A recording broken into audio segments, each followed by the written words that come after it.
네, 오늘 다윗의 예배하는 자의 모습, 참된 예배자의 모습을 보여주고 있습니다. 다윗은 자기 인생에서 경험한 하나님이 주시는 승리를 축하하면서 하나님을 송축합니다. 다윗은 곤고한 시간에도 하나님께 예배를 드렸고 또 형통한 시간에도 하나님께 예배를 드렸습니다. 오늘 제가 그 기도할 때 읽었던 그 내용은 다윗이 언약궤를 가지고 올 때 언약궤를 내가 모셔오지 않고서는 내가 잠들지 않겠다. 깊은 잠에도 빠지지 않고 얕은 잠에도 빠지지 않고 언약궤를 모셔오겠다는 그 다윗의 열정. 그런데 사실은 언약궤를 처음에 메고 올 때, 모셔올 때 어깨에 매라는 신명기의 말씀을 잊어버려 가지고 수레에 태우고 오다가 그 수레가 흔들렸죠. 그러니까 언약궤가 움직이고 흔들릴 것 같으니까 웃사 운반 책임자 그를 언약궤를 잡았는데 하나님께서 웃사를 치셨죠. 굉장히 다윗이 그때 하나님을 두려워하면서 오랫동안 오베데돔의 집에 모셔놓고 있다가 다시 한번 시도를 했는데 그때는 이제 어깨에다가 그 제사장 어깨에 언약궤를 맸거든요. 출애굽기 그 여호수아 보면 여호수아가 제사장들에게 언약궤를 메고 요단강으로 들어가라고 그러죠. 언약궤 안에는 이제 두 돌판이 들어있는 거고 만나 항아리도 들어있는 건데 그 돌판을 메고 제사장들이 요단강으로 들어갔을 때 요단강이 갈라진 역사가 있었습니다. 언약궤를 두 번째 메고 들어올 때 다윗 성으로 메고 들어올 때 다윗이 얼마나 기뻤는지 덩실덩실 춤을 추면서 하나님 앞에서 그 예배했던 것을 우리가 기억하고 있습니다. 그래서 하나님께 예배하는 일에 모든 신경을 집중했어요. 자기뿐만 아니라 그래서 이제 다윗 왕국, 오늘 이 시편 24편은 다윗 왕국의 예배의 어떤 절정의 모습을 보여주는데 자기뿐만 아니라 다윗은 자기가 다스리는 이스라엘 백성들도 참된 예배자가 되도록 하기 위해서 정말 애를 썼습니다. 그래서 얼마나 예배와 찬양에 심혈을 기울였는지 다윗의 직속 기관, 왕의 직속 기관이 찬양팀이 있었고요. 그리고 음악 감독들을 임명했고, 그리고 그 신령한 노래는 영어 성경에는 예언자라고 되어 있습니다. 예언자, 프로페틱 노래. 그러니까 거의 찬양팀을 선지자의 반열에 놓고 왕이 직속 기관으로 매번 그 찬양하고 예배하는 것들을 이렇게 갈고 닦고 그랬습니다. 우리가 다윗의 인생을 생각할 때 가장 참담한 시간은 이제 블레셋에 망명하러 갔을 때, 그때 너무 급해서 들어갔는데 거기에 그 블레셋 장군 골리앗을 죽였던 다윗이 들어가니까 그 블레셋 장수들이 다윗을 체포해서 죽이자라는 얘기를 듣고 다윗이 내가 잘못 들어왔다 생각하고 그때 막 그 침을 흘리면서 벽에다가 막 그 손톱으로 긁고 막 그러면서 미치광이 행세를 하다가 블레셋 왕이 이 미친놈 내쫓아라 해가지고 쫓겨난 그 모든 역사가 이제 다 나오죠.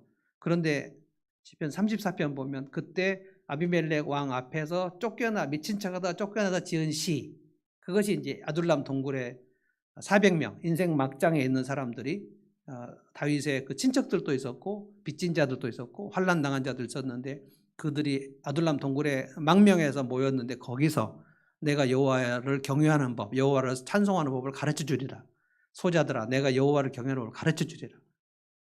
그러니까 다윗은 자기가 예배하는 것에 모든 집중을 했을 뿐만 아니라 자기에게 속한 사람들, 그 사람들도 참된 예배자가 되도록 하는 일에 심혈을 기울였어요. 그런데 그 다윗 왕국이 엄청나게 강성하게 된 것과 그 예배는 뗄 수가 없는 관계입니다.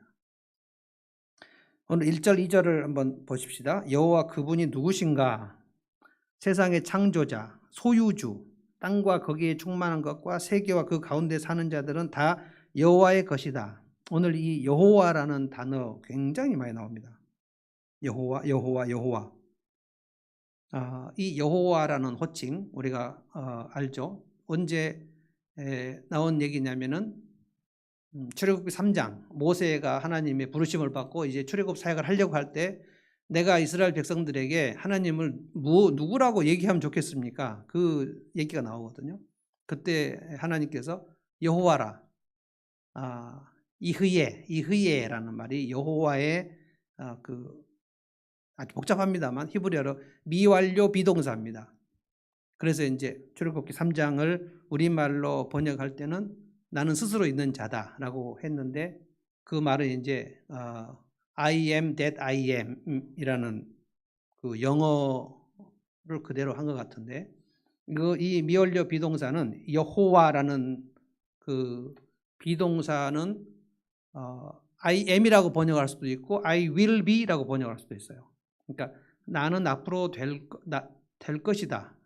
나는 앞으로 I will be거든요. I will be who I will be. I am that I am. 이것이 같이 번역이 됩니다. 무슨 뜻이냐면 내가 어떤 하나님인가 하는 것은 여호와라는 이름이 그거예요. 내가 너희들에게 어떤 행동을 통해서 너희가 나를 경험하면 그것이 나의 이름이 될 것이다라는 뜻입니다. 그러니까 여호와라는 이름은 하나님의 택한 백성들만 부르는 고유한 하나님의 이름이에요. 여호와 이레, 여호와 니시, 여호와 샬롬, 여호와 라파, 여호와 삼마, 그것은 다 경험으로 하나님께서 나에게 공급하셨다. 이건 아브라함이 그 어린 양 수양 한 마리가 거기에서 이삭 대신에 있었을 때 여호와 이레다, 여호와께서 공급하신다, 준비하신다라는 뜻이고요. 여호와 니시는 여호와는 나의 깃발이다, 나에게 승리를 주신다는 뜻이고요. 여호와 샬롬, 이건 기드온에게 하나님 말씀하신 건데 하나님께서 너희에게 평강을 주실 것이다. 여호와 라파, 너희를 치료하는 하나님이 될 것이다. 여호와 삼마, 거기 계시는 분이시다. 그래서 다윗이 이 여호와라는 이름을 많이 부르면서 이스라엘 백성들에게 여호와 하나님을 내가 경험한 하나님, 내게 승리를 주신 하나님, 나를 치유하시는 하나님, 나에게 공급하신 하나님, 그것을 경험한 하나님을 알려주려고 하는 거예요. 이것은 그러니까 어떻게 보면 신앙 교육, 신앙 양육의 형태로 나온 찬송이라고 할 수 있습니다. 그래서 1절에 여호와의 것이다라는 것은 그분의 소유다. 우리는 다 그분의 소유다라는 뜻입니다. 2절에 보면 여호와께서 그 터를 바다 위에 세우셨다. 이 세상의 터를 바다 위에 세우셔요. 강들 위에 건설하셨다. 그러니까 어떤 영역도 여호와 하나님의 통치 영역에 들어가지 않는 게 없다. 우리가 예수를 믿는다는 것은 내 삶 전체가 하나님의 소유, 하나님의 인치심이죠. 인치심. 성령이 오셨을 때는 성령이 우리에게 들어오신다는 것은 이제 하나님의 도장이 찍힌 거거든요. 내 것이다. 그러니까 이제 성령이 우리 안에 들어오신 이후에는 하나님, 그 성령 하나님 우리에게 나가시지 않죠. 소유다. 그리고 이제 7절부터 10절까지 보면 성경에 그렇게 많이 표현이 안 되어 있는 건데 문드라, 이것은 이제 성문 안으로 왕이 행차하는데 지금 두 나라가 전쟁을 했는데 승리했어요. 승리한 왕이 그 패전한 나라의 성을 들어갈 때, 이건 개선 행렬입니다. 굉장히 엄청난 얘기입니다. 그러니까 저는 지금 여러분에 이렇게 설명을 하지만 이스라엘 백성들은 이 7절부터 10절까지 이 찬송, 문들아 머리를 들어라, 성문이 활짝 열리고 이제 승리한 왕이 개선 행렬을 하러 들어가는, 그런데 이제 다윗은 왜 지금 이 노래를 불렀냐면 내가 왕이지만 진정한 왕은 여호와 하나님이시다. 하나님이 승리하신 하나님이시고 나는 그러니까 승리한 하나님의 나라의 백성이니까 나도 이제 승리를, 그러니까 엄청난 그 자긍심과 자부심을 고취시키는 그런 찬송이라고 할 수 있습니다. 여호와라는 이름도 굉장히 많이 나오고요. 영광의 왕이라는 이름도 굉장히 나오고요. 3절부터 6절까지 보면 참된 예배자의 모습에 대해서 이제 교육시킵니다. 다윗이 백성들의 예배를 지도해요. 제가 볼 때 시편 120편부터 134편, 이게 제가 아주 좋아하는 성전에 올라가는 노래인데 그 노래를 부를 때 어떠한 예배자로 나가야 되는가를 3절에서 6절까지 가르쳐요.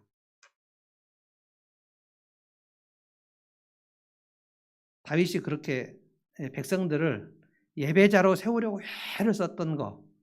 저도 그래서 우리 성도들을 목사의 임무는 그 사람을 참된 예배자로 세우는 것입니다.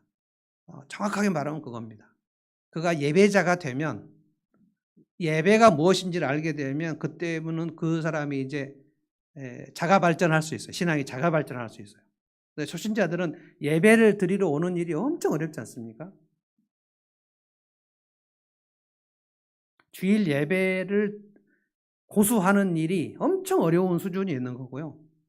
주일 예배만 이제 드리고 그 외에는 모든 것을 안 하는 그 수준에서 주일 예배 이상으로 이제 하나님께 예배하고 찬양하고 기도하는 그 단계로 나아가는 그 사람들이 아마 주일 예배를 못 드리는 수준, 주일 예배를 매주 못 드리는 수준에서 주일 예배는 꼬박꼬박 드리는 수준에 이르는 여기까지가 아마 한국 교회 교인들의 한 80% 정도 차지하지 않을까요? 한 50% 이상이 주일 예배도 꼬박꼬박 드릴 수 없는, 그러니까 무슨 일만 있으면 예배를 빠지게 되는 수준 굉장히 많을 겁니다. 여기가 저는 50% 이상은 될 거라고 봅니다. 근데 주일 예배만 드리는, 우리가 옛날에 뭐랄까 낮추어서 부르는 말이 뭐였냐면 썬데이 크리스찬이라고 그랬어요. 썬데이 크리스찬이라는 것은 주일날만 예배 드리고 나머지는 잘 신앙이 잘 없는 사람이 썬데이 크리스찬인데, 지금 생각해 보면 주일 예배를 고수하는 썬데이 크리스찬도 굉장히 수준이 높은 거예요. 근데 거기서 다윗은 거기까지를 신앙의 목표라고 생각하지 않았어요. 그러니까 예배를 드릴 때 이스라엘 백성들의 그 양육하는 목표가 그거예요. 예배를 드릴 때 하나님을 경험한 상태에서 자기 인생에서 여호와 하나님이 그겁니다. 하나님은 이런 분이시지 하고 점점 하나님 경험이 축적되고 커져서 하나님 앞에 나올 때 다윗이 가졌던 그 마음을 이스라엘 백성들 다 가지기를 원하는 거예요. 하나님께 올려드리는. 저는 목양의 목표도 그거라고 생각합니다. 지난주도 제가 말씀드렸는데 우리가 왜 그 VIP를 전도를 해야 되냐면 그 사람이 예배를 안 드리기 때문에 그런 거예요. 예배를 드리지 않는 사람을 예배 드리게 하기 위해서 전도를 하는 겁니다. 그래서 예수 믿으면 제일 목표가 뭐냐면 그가 예배자가 되는 거예요. 예배자가. 전도의 목표가 예배자를 만드는 거고요. 선교의 목표가 예배자를 만드는 겁니다. 그래서 저는 예배의 그 질, 예배의 퀄리티를 높이는 그 목표를 제가 포기할 수 없어요. 그래서 예전에는 10시 45분 되면 그 옛날 지하 예배당 기억나시죠? 우리 옆에서 들어오는 문을 잠가버렸죠. 10시 45분 예배 시작하면 잠가버려요. 늦게 오는 사람은 그 문으로 들어올 수 없어요. 왜 그러냐면은 옆에서 찬양을 하고 있는데 옆에서 문을 쭉 열고 들어오면 다 예배가 분산되거든요. 누가 들어오면 다 봐요. 이렇게.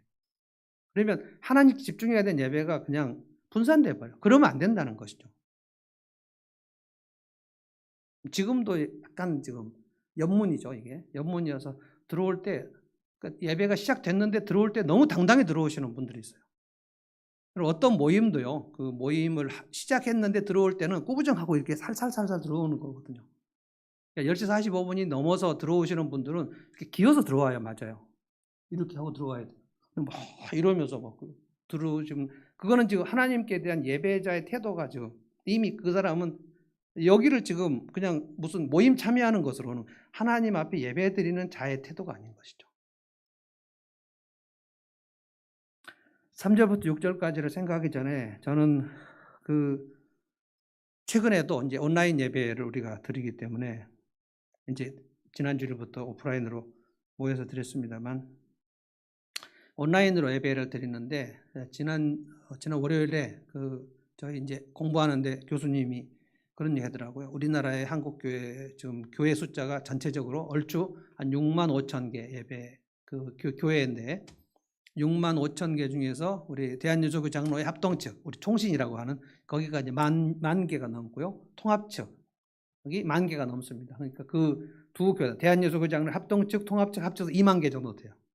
나머지 4만 5천 개가 이제 무슨 성결교, 무슨 감리교, 오순절 다 합치고 그리고 아마 6만 5천 개 안에는 신천지까지 다 들어가 있을 거예요. 근데 무슨 얘기를 하셨냐면은 이번 코로나 사태를 겪으면서 6만 5천 개 중에서 한 15,000개? 15,000개가 문을 닫았다. 그러는 통계가 있다고 얘기했습니다. 그러면 한 4분의 1 정도의 교회는 없어진 거예요. 뭐 경제적으로 없어졌거나 성도들이 예배에 이제 안 와갖고 없어졌거나 너무 어려운 상태에서 우리도 이제 온라인 예배를 드리다가 다시 오프라인으로 예배를 드렸을 때 떨어지는 사람들이 있거든요. 온라인 예배도 참석 안 하고 여기 본당에도 예배 안 오는 사람들이 있어요. 제가 일일이 확인합니다. 무슨 일이 있었습니까? 그러면 일 보러 갔다고. 무슨 바쁜 일이 있었다고. 저는 이제 마음이 되게 아픈 거예요. 떨어지는구나. 상황이 이렇게 되면 떨어집니다. 예배가 흔들리면 그 사람의 인생이 흔들립니다. 예배가 튼튼해질 때 우리는 다윗 왕국을 통해서 할 수 있어요. 다윗이 예배를 목숨 걸고 드렸습니다. 무슨 일이 있든지 하나님 우선. 예배가 그 다윗 왕국의 중심이었어요. 그러니까 하나님께서 예배를 받으시니까 하나님께서 그들에게 복을 내리실 수밖에 없습니다. 5절의 말씀에 보면 5절 보면 뭐죠? 그는 여호와께 복을 받고 이거는 뭡니까? 예배 중에 하나님께서 주시는 복이 내려온다는 거예요. 그러니까 예배를 떠나버리면은 하나님께 주실 복이 담는 그릇이 없어요. 나는 예배는 안 드리지만 하나님께 복 받고 싶다. 이건 말도 안 되는 얘기입니다. 하나님이 그 인생에 복을 주실 때는 예배 중에 복을 주십니다. 예배 중에. 조금 이따 제가 좀 더 말씀을 드릴게요. 3절, 4절에 보면 3절에 보면 여호와의 산에 오를 자가 누구인가? 이거는 예배자는 어떤 사람이어야 되는가 이 말입니다. 그의 거룩한 곳에 설 자가 누구인가? 그러니까 예배자로 선다는 것은 거룩한 곳에 섰다 이 말. 하나님 앞에 딱 섰다 이 말이에요. 하나님 앞에 설 자는 누구인가? 4가지입니다. 4가지. 우리도 이 사실을 생각해 봅시다. 다윗이 지금 이스라엘 백성들을 신앙 양육하는 겁니다. 4가지예요. 손이 깨끗하며 마음이 청결하며 뜻을 허탄한 데 두지 않냐며 거짓 맹세하지 않냐는 자로다. 이것이 이제 참된 예배자의 모습이라는 거예요. 손이 깨끗하며 손이 더럽다, 손이 깨끗하다. 이것은 그의 삶에 의로운 일이 있는가 불의한 일이 있는가를 지금 얘기하는 겁니다. 잠언에 보면 장사할 때 저울추를 속이지 말라. 그러니까 우리 한국교회 성도들은 제일 취약한 게 신앙과 삶이 분리되지 않습니까? 이거는 이원론이라고 그러는 건데 교회 안에서는 예수 믿는 것 같은데 올해부터 토요일까지는 예수 안 믿는 것 같이 사는 거예요. 너무 그런 분들이 많아요. 그러니까 그냥 속이고 막 이렇게 살면서도 교회에 오면 그냥 예배하고 손이 깨끗하다는 것은 세상적으로 살지 않는 것을 말하는 겁니다. 불법이나 편법이나 뇌물이나 부정한 거래 이런 것들 이런 걸 손이 더럽다 이렇게 얘기하는 겁니다. 손이 깨끗해야 된다. 어떻게 지금 깨끗한가? 이제 내가 일주일 동안 깨끗하지 않은 채로 살고 예배 땅에 들어왔다. 그런데 손이 깨끗하려면 어떻게 됩니까? 주님의 보혈을 생각해야 되죠. 예수 그리스도의 보혈을 생각하면서 주의 보혈로 내 옷을 빨아야죠. 그래서 세리의 기도도 주님이 들으셨던 것처럼 그러니까 주님 나는 손이 더러운 자입니다. 그러니까 일주일 내내 더럽게 살았다 할지라도 예배당에 들어오면서 예배를 드리면서 그 태도가 뭐냐면은 주님 내 손은 더럽습니다. 주님의 보혈로 나를 깨끗하게 해주십시오. 일주일 동안 참으로 제가 더럽게 살았는데 오늘 주님의 보혈로 나를 깨끗하게 해주십시오. 이 자세가 손이 깨끗한 겁니다. 그러니까 절대 죄를 짓지 말고 오라 그래야 예배 드릴 수 있다 이게 아니고 그 다음에는 둘째로 마음이 청결하며 이건 비슷한 말인데 팔복에 보면 나오죠. 마음이 청결한 자는 복이 있나니 그거 하나님을 볼 것이요. 마음이 청결하고 손이 깨끗하고 마음이 깨끗해야 돼요. 그 다음에 세 번째 뭡니까? 뜻을 허탄한 데 두지 않냐며 제가 아까 말한 대로 뜻을 허탄한 데 하나님보다 더 다른 거 거기다가 중심을 놓고 있지 않냐며 그러니까 예배를 드리는 일보다 더 중요한 일이 있어서는 안 된다는 뜻입니다. 그것이 허탄한 데 뜻을 두는 겁니다.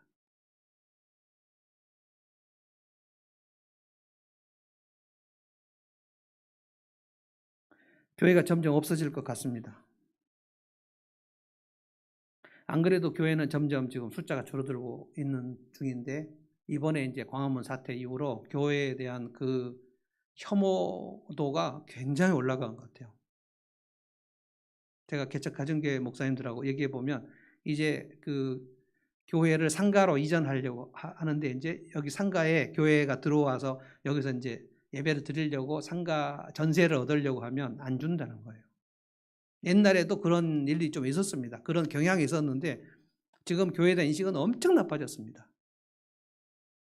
광화문 사태 이후에. 그러니까 이번에 코로나를 아주 전파시킨 주범이 제일 처음에 신천지, 그 다음에는 광화문. 근데 광화문은 거의 개신교거든요. 그리고 이제 어제 우리가 들은 뉴스는 뭐냐면은 선교단체 중에서 한국교회 선교단체가 아예 그 추방시켜버린 선교단체 하나 있어요. 인터콥이라는 선교단체 있어요. 인터콥은 한국에서 세계 선교를 하는 단체하고 학생 선교하는 단체, 지금 우리 정집사가 있었던 CCC나 뭐 내비게이터 이런 게 학생 선교 단체입니다. 그리고 이제 뭐 웩이나 OMF나 이건 세계 선교 단체. 이 두 선교 단체들이 모여서 아예 제명을 시켜버리는 게 인터콥이에요. 인터콥에서 경북 상주에서 이 코로나 사태에서 3,000명이 수련을 했습니다. 10명, 20명씩 그 따닥따닥 붙어서 숙박하고 3,000명이 모여서 수련을 했어요. 어떻게 될지 모릅니다. 이 사람들이 지금 수련을 한 이유가 어떻게 될지 모르겠는데, 그래서 제가 생각했어요. 그래, 신천지, 광화문, 인터코 할 사람들이 하는 거예요. 그런데 이제 타격은 전부 교회가 다 먹는 겁니다. 그런데다가 이제 온라인 예배 한 끝에 온라인 예배를 한 2달 우리 2번 했죠. 지금 3월 달부터 한 번 했나요? 4월에 또 한 번 했죠. 그리고 이번에 8월부터 10월까지 한 2달 했는데 사실 우리의 영성으로는 굉장히 손해가 많습니다. 나는 믿음이 많이 떨어졌다 이렇게 생각하시면 그냥 전체적으로 다 맞을 거예요. 엄청 애를 쓰지 않으면, 우리가 함께 모여서 예배 드리지 않으면 떨어집니다.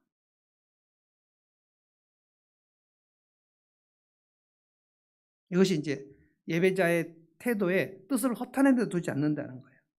여러분 사울을 생각해 보세요. 사울은 그 허탄한 데다 예배를 뒀죠. 사울의 인생에서 사울이 40년 동안 왕을 했는데 사울이 죽고 다윗이 왕이 됐을 때 제일 먼저 생각한 게 언약궤를 모셔오자는 거였거든요. 그런데 여러분 사울 시대가 언제입니까? 사무엘이, 그러니까 엘리가 죽고 홈리와 비느하스가 그 블레셋에게 자꾸 패하니까 홈리와 비느하스가 무슨 얘기를 했냐면 언약궤를 메고 블레셋 앞으로 나가면 우리 이길 것이다.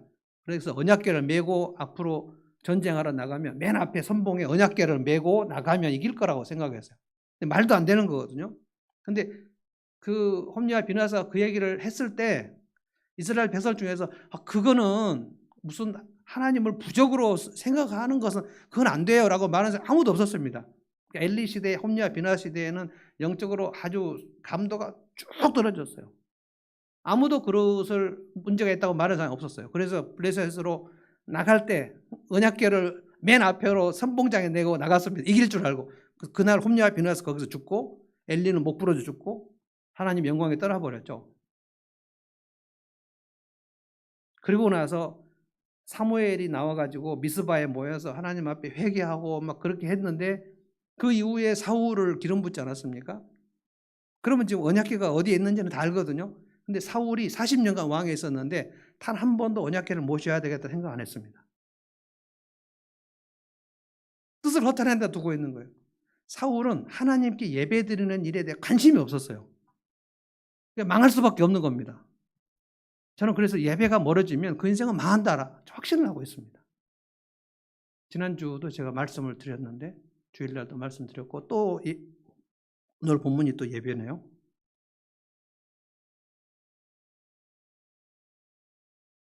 여러분이 사울을 읽어보십시오. 사울의 인생을 쭉 기록을 읽어보면 그의 가장 큰 관심은 뭐냐면 저 다윗이 내 왕좌를 빼앗지 않을까? 저놈이 더 커지면 안 되는데, 저놈이 더 인기를 얻으면 안 되는데, 그러면 나는 어떻게 되지? 내 체면, 내 생존, 내 성공, 그것이 중심 주제였어요. 그 허탄한 데 뜻을 두고 있는 거예요. 그러니까 그것은 악인의 길로 갈 수밖에 없어요. 다윗은 진짜 이스라엘 왕이 되려고 사울을 반역하려는 음모를 꾸미지 않았습니다. 끊임없이 그 얘기를 들었지만, 저 다윗이 사울 왕좌를 노리고 반역을 꾸몄을 거다. 이건 사울이 퍼뜨린 가짜 뉴스였어요. 근데 한 번도 그 생각 안 했습니다. 사울을 죽일 기회가 2번 있었지만 다윗은 하나님께서 하실 때까지 기다렸지, 사울을 죽이고 내가 왕이 돼야 되겠다 이런 생각 안 했어요. 다윗의 오직 중심이 뭐냐면 예배예요. 예배. 쫓겨날 때도 하나님께 예배하고 찬양하는 거예요. 왕이 된 이후에도 언약궤를 못 재워야 되겠다. 이렇게 중심이 예배에 딱 이렇게 세팅이 되어 있는 사람을 하나님께서 어떻게 그 사람의 인생을 흩으실 수가 있습니까? 그럴 수가 없습니다. 그런데 그 시대에, 사울과 다윗 시대에 사무엘 이후에 그렇게 예배를 중심으로 놓고 있는 사람이 다윗밖에 없었어요. 제일 높은 수준의 예배에 대한 높은 수준의 생각을 하고 있었단 말이에요. 그러니까 하나님께서 그 사람을 이스라엘의 가장 높은 위치에 올릴 수밖에 없어요. 나 여호와는 중심을 본다. 다윗의 형들이 7명이었는데 사람은 외모를 보거니와 나 여호와는 중심을 본다. 그러니까 사무엘이 이새야한테 아들이 또 없습니까? 7명이 다 왔는데 사무엘은 괜찮은 줄 알았는데 하나님께서 아니라는 거예요. 그러니까 중심이 엘리압부터 시작해서 7번째 그 다윗의 형들, 그 중심이 하나님께 예배에 대해서 집중하는 사람이 없었다는 뜻입니다. 그런데 다윗은 하나님 아버지 양칠 때 들판에서 뭐 했습니까? 사자의 발톱과 곰의 발톱에서 그 양을 건질 때 하나님께 예배하면서 여호와는 나의 목자시니 내게 부족함이 없으리로다. 예배를 드려요. 하나님 앞에 찬양하고요. 기도하고요. 이 영적인 활동이 활발해요. 하나님께서 그 사람의 길을 열어주시지 누구의 길을 열어주시겠어요? 그것이 이제 3번째 그 예배자의 태도입니다. 뜻을 허탄한 데 두지 않고 하나님께 두자는 거예요. 그 다음에 4번째, 거짓 맹세를 하지 않는 자. 거짓이 그 사람의 장착이 안 돼야 됩니다. 무슨 일만 있으면 이렇게 둘러대고 막 거짓말하고 이것이 장착이 된 사람은 예배자가 아니에요. 하나님은 진실한 자를 찾으시기 때문에. 문제는 이제 거짓을 너무 많이 하는 사람은 내가 얼마나 거짓된지 인식이 안 되기 때문에 그게 이제 어려운 거예요. 5절을 보십시다. 그런 자들은 복을 받는다 그랬어요. 그런 자들은 여호와께 복을 받는다. 구원의 하나님께 의를 얻는다. 여러분, 복을 받는다. 복은 올라갑니까? 내려옵니까? 복은 내려오죠. 그래서 하강할 때 강자를 써서 강복이라고 합니다. 강복. 좀 어려운 한자인데 우리 하늘목교회 성도들은 이 용어를 우리가 잘 알고 썼으면 좋겠어요. 복을 내려주시는 거야 강복이라고 그래요. 그러면 예배는 올려드리는 게 있고 내려주시는 게 있거든요. 올려드리는 거. 내가 하나님께 올려드린다. 이걸 헌상이라고 합니다. 헌상. 헌상은 올려드리는 거예요. 그러면 강복은 내려주시는 거예요. 뭐가 먼저인가? 올려드리는 게 먼저인가? 내려오는 게 먼저인가? 올려드리는 거죠. 그것이 예배입니다. 하나님께 내가 드려요. 뭘 드리는가? 찬양을 드려요. 그리고 기도를 드려요. 올려드리는 겁니다. 그 다음에 신앙 고백. 우리 사도신경 할 때 우리 모두 일어서서 하죠? 일어서서 하죠. 다 같이 일어서서 전능하사 천지를 만드신 하나님 아버지를 내가 믿사오며 이 고백을 아주 힘있게 올려드리는 겁니다. 내가 신앙 고백을 올려드리고 찬양 올려드리고 기도를 올려드릴 때 우리 모두 제가 정말 여러분들에게 간절히 바라는 것은 아멘, 아멘 이렇게 힘있게 공동체가 확 아멘, 아멘 하고 갔으면 좋겠어요. 제가 여러 번 얘기했는데 안 해. 그 예배를 그렇게 드리자는 거예요. 여러분 오케스트라 지휘자가 거기는 포르테로 하시오. 그러면 다 포르테로 해야 되는 거 아니에요. 포르테로 하는데 하자 그러는데 가만히 있으면 오케스트라가 안 되는 거죠. 목사가 아멘 하자 그러면 모두 아멘 해야 되는데 가만히 있는 거예요.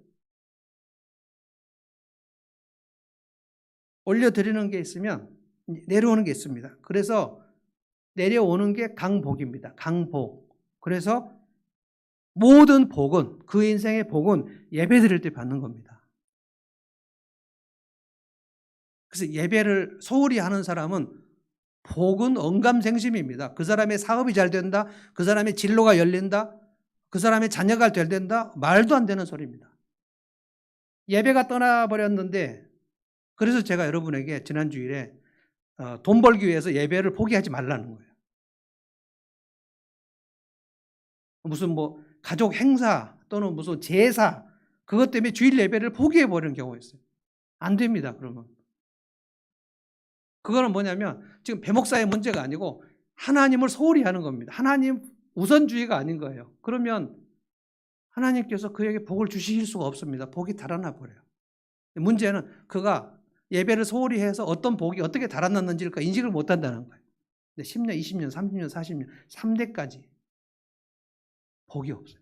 그래서 예배를 함부로 빠져도 될 거다. 온라인으로 예배를 드릴 때는 할 수 없으니까 우리 온라인으로 드리는 거고요.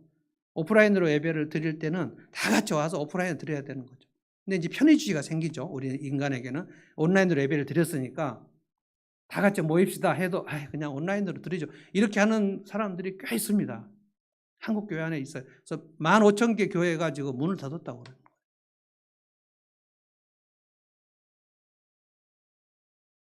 복이 내려올 때는 먼저 은혜가 임합니다.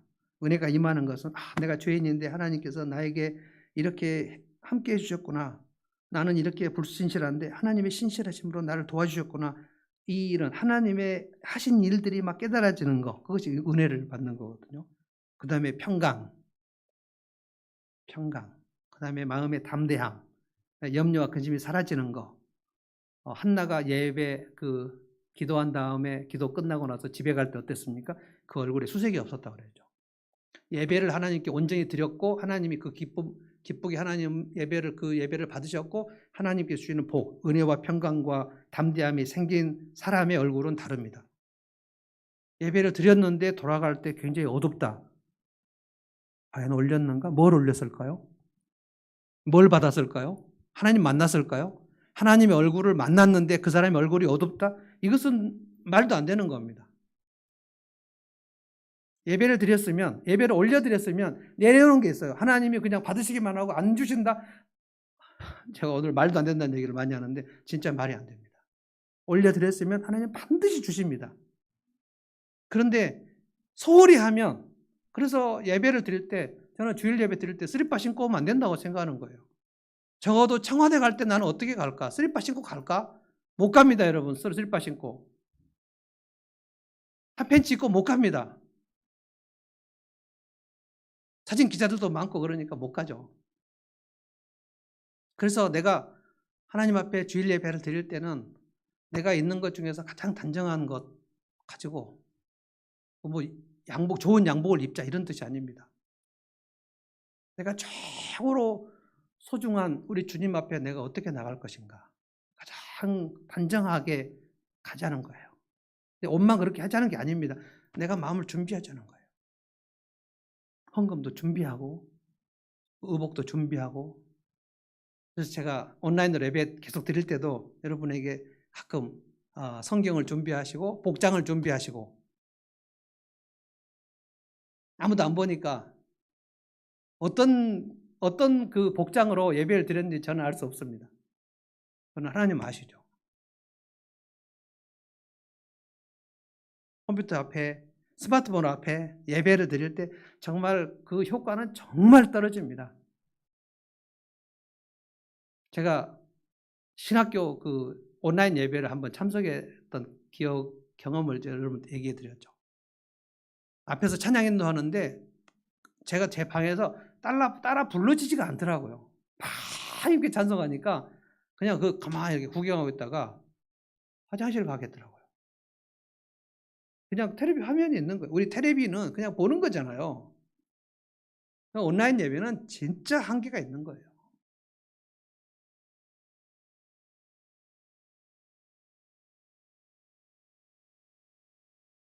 5절 다시 보겠습니다. 그는 여호와께 복을 받고 구원의 하나님께 의를 얻으리니 왜 그런가? 6절입니다. 이는 여호와를 찾는 족속이다. 그러니까 다윗은 그 갈망이 이겁니다. 야, 우리 민족은, 우리 이스라엘 민족은 하나님을 찾자는 거예요. 그러면 너희들은 복 받는다. 그 복을 내려주신다. 그러니까 올려드릴 때 어떻게 올려드릴까를 정말 연구하는 겁니다.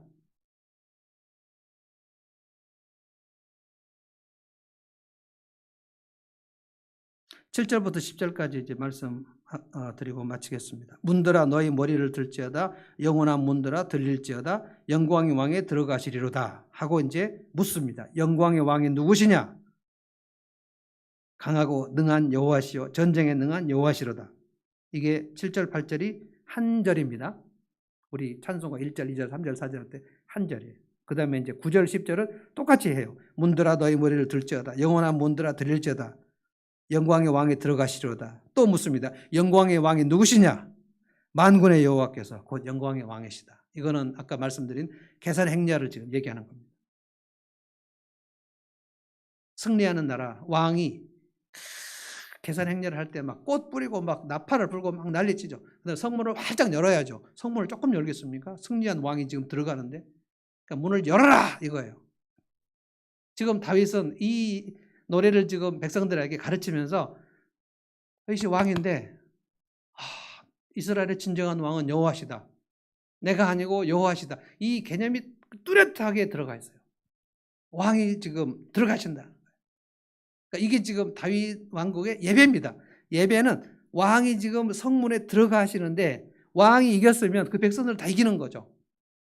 이겨야 승리가 있어야 평강이 있는 거죠. 그래서 예수님께서 너희가 세상에서 환난을 당하나 담대하라. 내가 세상을 이겼다.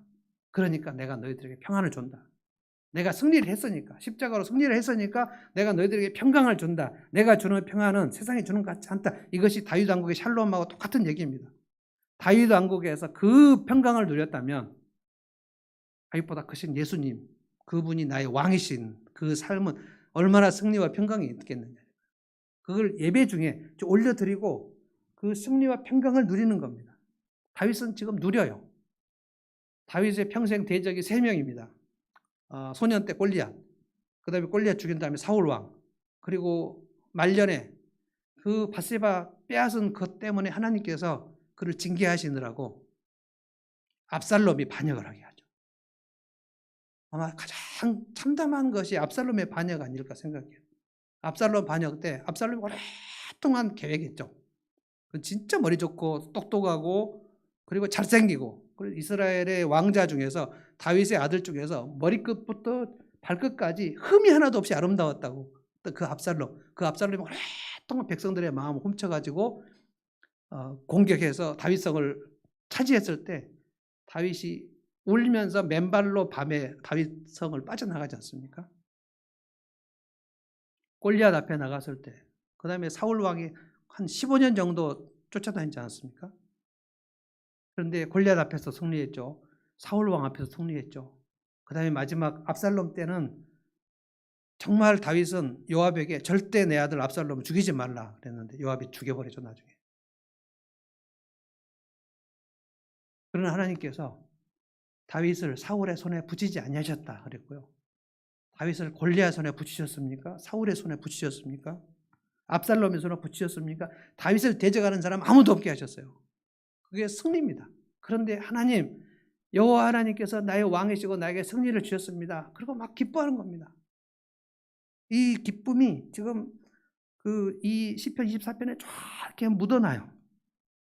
저는 오늘 그래서 여러분들에게 참된 예배자가 되기를, 저는 목사로서 여러분이 진짜 예배에 집중하기를 바랍니다. 왜냐하면 그렇게 예배 퀄리티가 올라가면 그 인생의 퀄리티도 함께 올라갈 수밖에 없어요. 이게 성경의 진리입니다. 예배가 점점 떨어지면, 예배와 찬양과 기도의 삶이 떨어지고, 그것이 빈도가 떨어지면, 예배를 드리는 빈도가 떨어지고, 기도할 빈도가 떨어지고, 찬양하는 빈도가 떨어지면 떨어져서 여러분의 삶, 인생의 퀄리티는 떨어집니다. 하나님이 축복을 감소하셔요. 성경에 말했습니다. 저는 그래서 정말 그 주일 예배를 그냥 빠지는 성도들을 보면 저는 그냥 그때 제가 누가 안 빠진지 다 알거든요. 한눈에 보면 알아요. 온라인도 한 번만 이렇게 쭉 참여합니다. 쭉 보면 누구는 없네, 누구는 없네 쫙 나옵니다. 뭐 했을까? 제가 물어봐요. 혹시 오늘 무슨 일이 있었습니까? 어떤 사람은 지금도 답을 안 해요. 일자가 그대로 남아있어요. 그렇게 며칠 동안 못 읽을까요? 어떤 분은 지금 사업하느라고, 어떤 분은 지금 이동 중이어서. 그래요. 예배보다 더 중요한 것이 있었구나. 그럼 저는 이제 걱정이 되는 거예요. 어떻게 될까?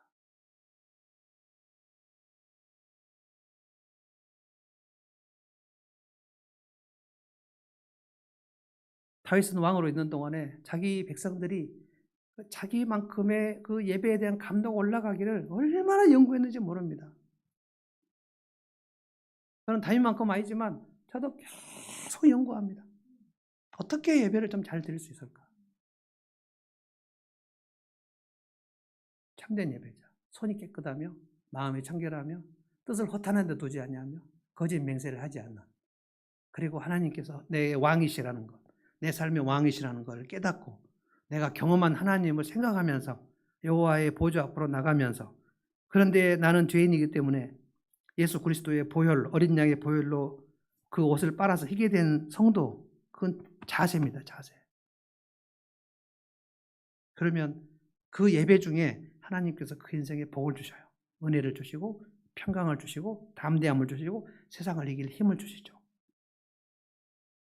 그렇게 살기를 주님이 원하시는 거예요.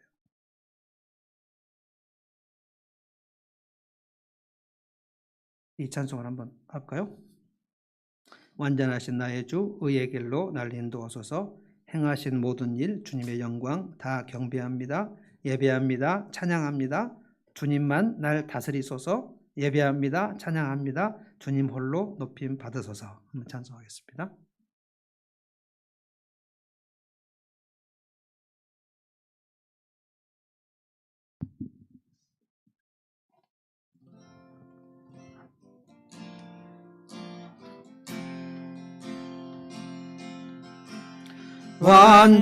완전하신 나의 주 의의 길로 날 인도하소서. 자, 빨리 합시다. 행하신 모든 일 주님의 영광 다 경배합니다.